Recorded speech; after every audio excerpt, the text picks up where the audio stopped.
Welcome back to the Empower Hour. That was a song by Makeshift Parachute. Definitely recommend checking them out. If you guys weren't here before, listen, we are talking all about the Blue Zone and how to get you guys out there to live as long as possible. And the best place to start with the Blue Zone is the beginning.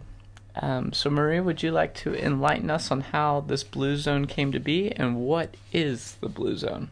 Yeah, so it basically started with the question of, like in Western world, so country, like America, for example, the average life is expectancy 78 years old. But this year, for example, 70,000 Americans have reached their 100th birthday. So they wanted to find out what are the criteria of living a long life. And what was interesting is they knew already that gene only play a small part with that, because really, it could be good luck or it could be just you lucky with your gene. But they knew that it wasn't the case because they were a Danish twin study in the 90s that found that they took identical twin and they found that, genes were responsible for all you were gonna die by only about 20%. So they knew that 80% had to be lifestyle and environment, and they basically went on a quest to find what it is. So these Blue Zone areas are areas in the world where there's a really high concentration of the population that's in their 90s and 100s. Yeah, so it's the highest proportion of people who reach age of 100, and not just live long, but live healthy, old people that are still very active, are and able to vital, to live in a lot of vitality. So where are these zones? Yeah, so to find this zone, in 2004, Dan Bertner teamed up with National Geographic, and so they looked for this zone, looking at epidemiological data, statistic, all this report, and they found basically 5 of this blue zone. So one of them is in Sardinia, so a little island south of Italy. One is in Ikaria in Greece. There's the Nicoya Peninsula in Costa Rica. And then one in Okinawa in Japan. And the last one is actually in America, in California, and it's the Seventh-day Adventist, so a Christian community that live in Loma Linda in California. So that's the 5 blue zones that they found. Okay, cool. And they fit a very specific criteria to get in this. It was something where you could track their birth certificate very cleanly and their death certificate, and that's how they were able to really distinguish these zones. Yeah, exactly. So, a lot of people who say, oh, they might be other area, but no, they were quite strict, obviously, because there's a lot of area where we don't have exact record of where people were born and where people died. So that's why some had to be excluded, like in the Himalaya, or maybe some, Maori population here would have been included, but they're just not enough of this clear report. Absolutely. So we're going to dive in the show, kind of some key characteristics of these people that are in the blue zone, what they do, how they do it, and how they were able to live to be some astronomical ages of 111, 115, 108, and they're still driving, they're still moving around, they're still doing all of these things just like everyone out there listening. Mm-hmm. And it's super inspiring, and I think everyone out there would agree that the idea of having a inspiring and vitalistic life your whole life is something that's... It's really about just adding life to your years and not just adding years to your life and dragging on. Like, it's about making the most of life and having the less, time of disability so you can make the most of it. And that's what these people have achieved just through the environment. They didn't choose, the 100 years old diet.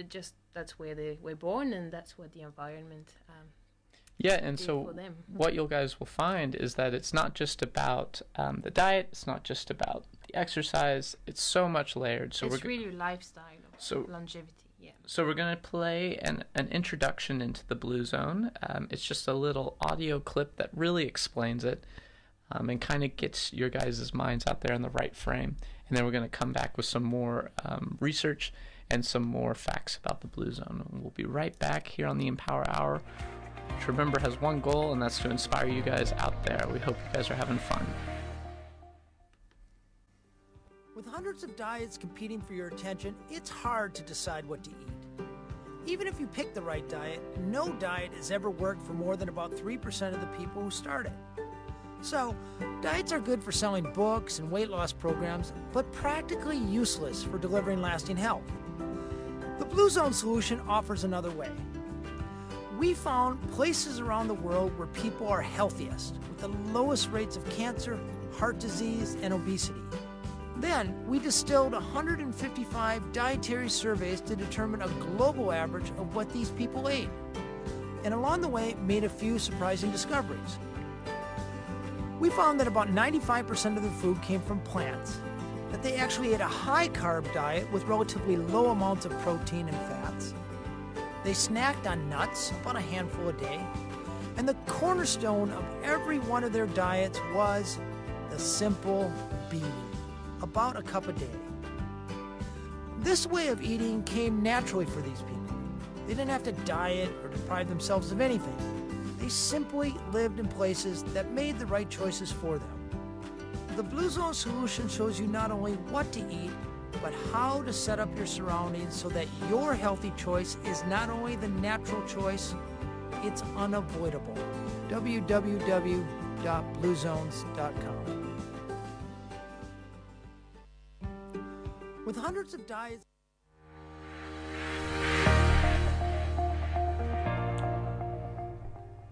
So, as you can see, the Blue Zone involves lots of easy things. I think the biggest thing I took away from that is that beans was a universal, constant in all 5 of the zones. And this can be things like chickpeas, lentils, what else? Any type of beans, really. Soybean, black beans, kidney bean, all of that. Yeah. So that's just one of, one of the thing. But maybe we should dive into where they are. Yeah, absolutely. Yeah. So the first one is in Barbaria region of Sardinia. So it's a kind of a mountainous place in Sardinia, which is a little island down of Italy, and they have the world highest concentration of male living older than 100. So they do a lot of walking because it's a shepherd community, and so that's provide them with natural movement, so natural cardio that they have to do every day. So not running marathon or anything crazy as type of exercise, just a lot of walking. And then, as the video was saying, it's a lot of plant-based diet and a lot of whole grain actually. And so they only eat meat mainly on Sunday or special occasion, and they actually drink wine moderately and regularly. And they found that the wine that they drink has 2 or 3 times the level of flavonoid as other wines, so actually pretty good for your heart, contrary to any other form of alcohol. Okay, very interesting. So if you guys are out there and you're having a glass of wine, it is not that bad. Yeah. In moderation. In moderation, definitely. And with lots, organic wine, lots of flavonoid. The other one is Ikaria, so it's in Greece, and it's the world's lowest rate of middle-age mortality and lowest rate of dementia. So again, a lot of Mediterranean diet with lots of fruits and veggies, whole grain, and the tradition is to have a nap in the middle of the afternoon. And what they found is people who nap regularly have up to 35% lower chance of dying from heart disease. And it may be because napping lower the stress hormone or rest the heart. But there's a pretty cool story of a young guy that actually went to America. So he was... when he went to America, he was 22 years old to pursue the classic American dream. So he was a painter. He worked, his career worked really well. He was successful. So he bought a house, had a wife, 3 children. And then at the age of 66, he was diagnosed with terminal lung cancer. So only a few months to live. But instead of dying in America, he decided to move back to Ikaria and moved in with his parents. And he just started to have, this lifestyle, drinking the wine, eating the Mediterranean diet. And after a few months, he planted a garden, thinking that he would never see the veggies because he would die before this cancer. But the story goes that 37 years later, he has a vineyard producing 200 liters of wine a year. So by that point, he's already 103 years old. And when they ask him his secret to live that long, he just respond that he forgot to die. So Wow. There's obviously something in the way they live that naturally help them to be healthy. Yeah. So that's just one cool story. So we're going to go through right now some of the common traits that all these different zones throughout the world share. And the first one is they all share the movement of naturally moving. And what I mean by that is these old people, they don't run marathons, they don't join gyms. Instead, they live in environments that constantly nudge them into moving without thinking about it. For example, they grow gardens. They don't have mechanical conveniences for houses, so they do a lot of yard work. They basically tinker, from the sounds of it. They tinker a lot. And the point of this is the movement doesn't feel like a burden. You know, I would imagine if working out is something that you get a lot of joy out of, and it's something that doesn't feel like a burden, that would go into this category. But if you're someone who you absolutely disdain working out, but you love gardening, or you love dancing, or surfing, or swimming, it's more just about naturally moving. All the different blue zones across the world, they all share that in common. Yeah. Another very interesting one that has nothing to do with just diet or exercise, a typical thing we think about, is a sense of purpose. And it was common to these 5 blue zones. So in Okinawa, so in Japan, they call it the ikigai, and in Nicoya, they call it the plan de vida. So they both translate to basically the meaning of life, or why you wake up in the morning. And knowing your sense of purpose is worth up to 7 years of extra life expectancy.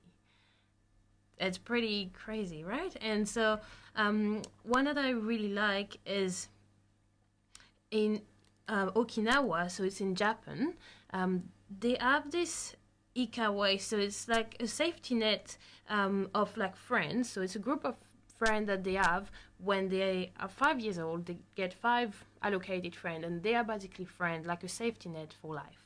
And when Dan, so who was the researcher for this blue zone, he discovered one particular ikiwai, so one of these groups, safety net, that they had been together for 97 years. Oh.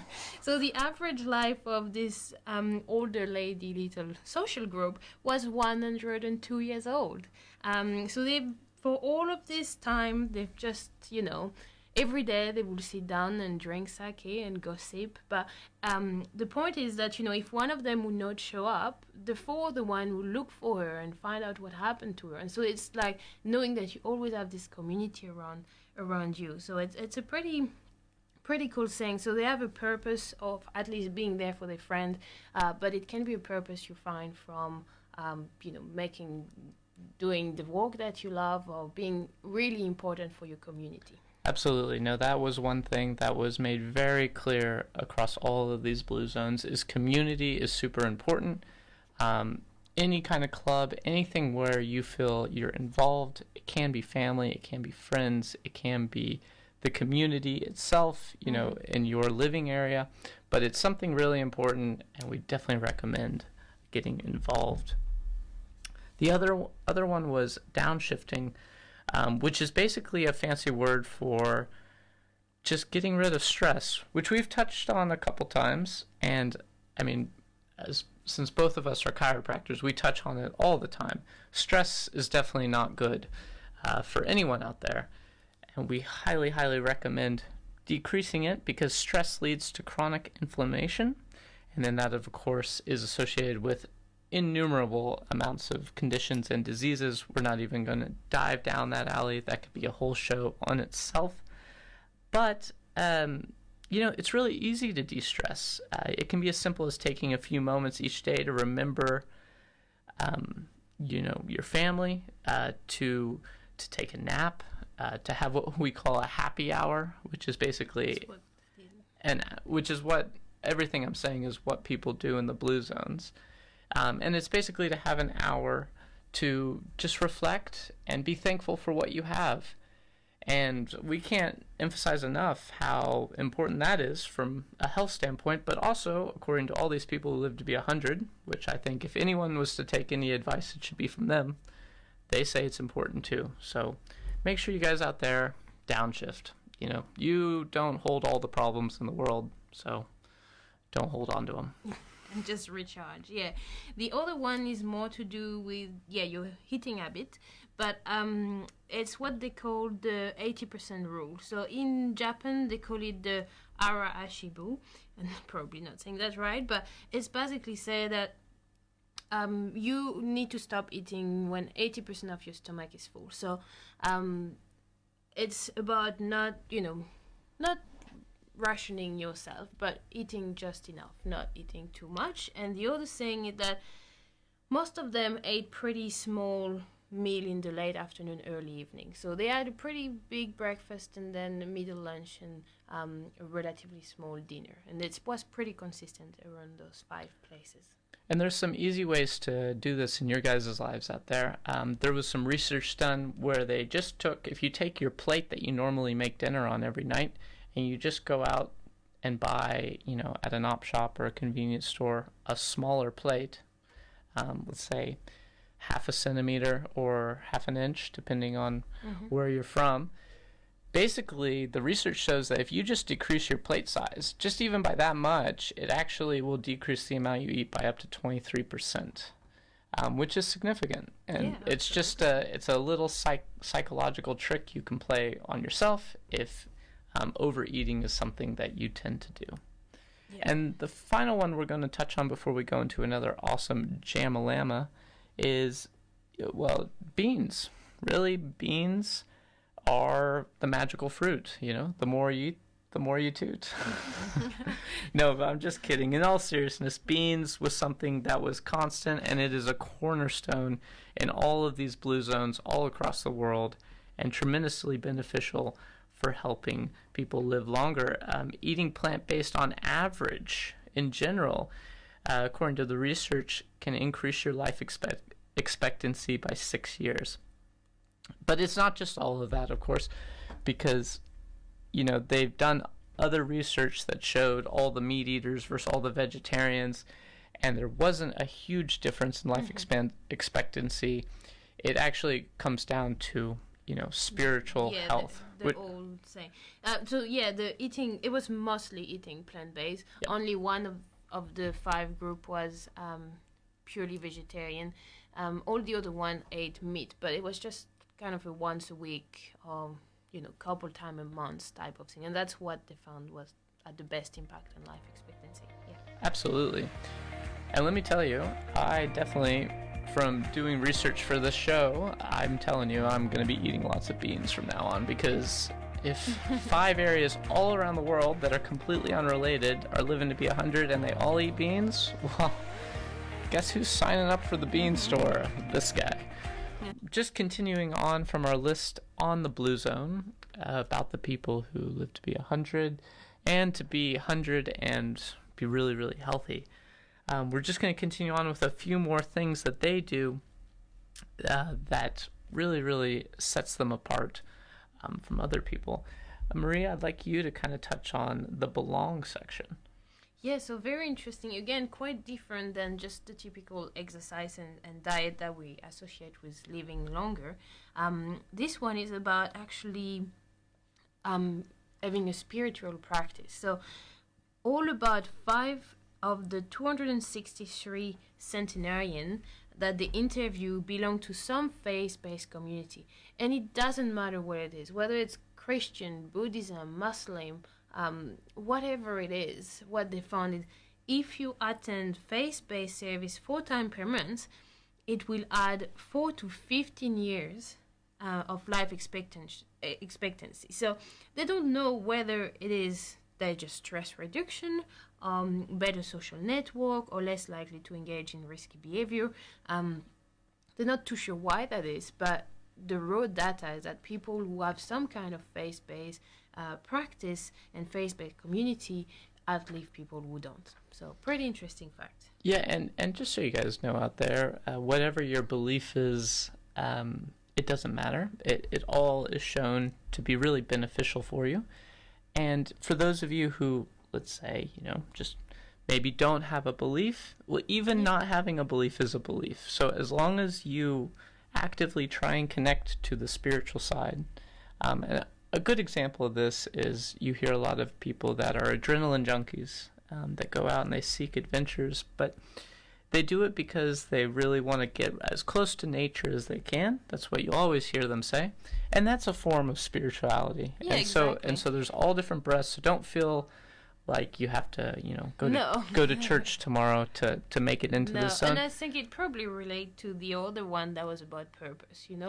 Faith often give you that sense of meaning of life, and that I think that's, as you said, you can feel it in nature, you can find it somewhere else. But having that meaning of life and that community with the same meaning of life, I guess, around you is probably what does it. No, it's very important to work on your spirituality. And in doing the research on the Blue Zone, on all of these people who lived to be so old, I found that very interesting, that they all had a really strong spiritual self. Mm-hmm. The next one is you of course, and hopefully you guys are already doing this, but you want to keep your loved ones close. You need them to be first. You want to put your families first. You want to keep a really strong communication with your parents and grandparents. If you can, you want them close to your home. It lowers diseases and mortality rates. But nowadays, if they're far away, communication, FaceTime, any sort of communication is really, really beneficial. They can be far away but still feel close, and that's what you really want to strengthen. And then also, of course, you want to invest in your relationships.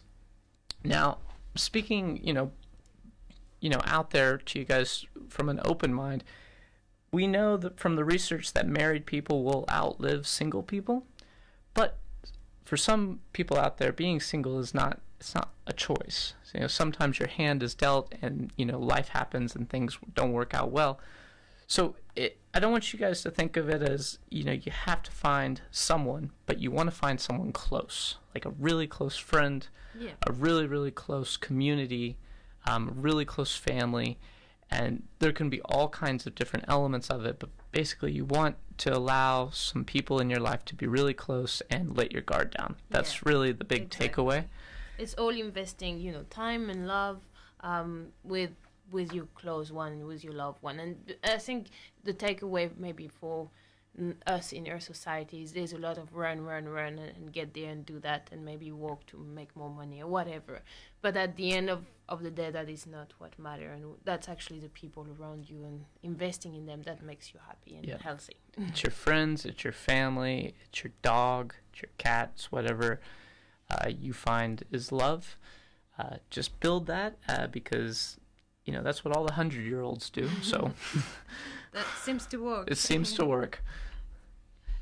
The last one is kind of what we just said. It's building that tribe. Like before I was talking about in Japan, they have this 5 group of friends that are committed to each other for their life, and all this little old lady of average 102 met every day to gossip around. Well, that seems to be really important. So as we say, having the right tribe around you, and for old people it might be to go and play card, or it can be whatever, but it's again that sense of community. Absolutely. So create your tribe. All right, welcome back to the Empower Hour. We're wrapping things up now. Tonight's show has been all about the Blue Zone, which is pockets in the world where people live to be over 90, over 100, and be very healthy.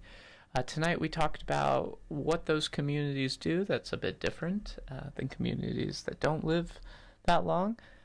Things you guys can do at home to try and get yourself in the Blue Zone, or at least give yourself the best chance of making it there. Mm-hmm.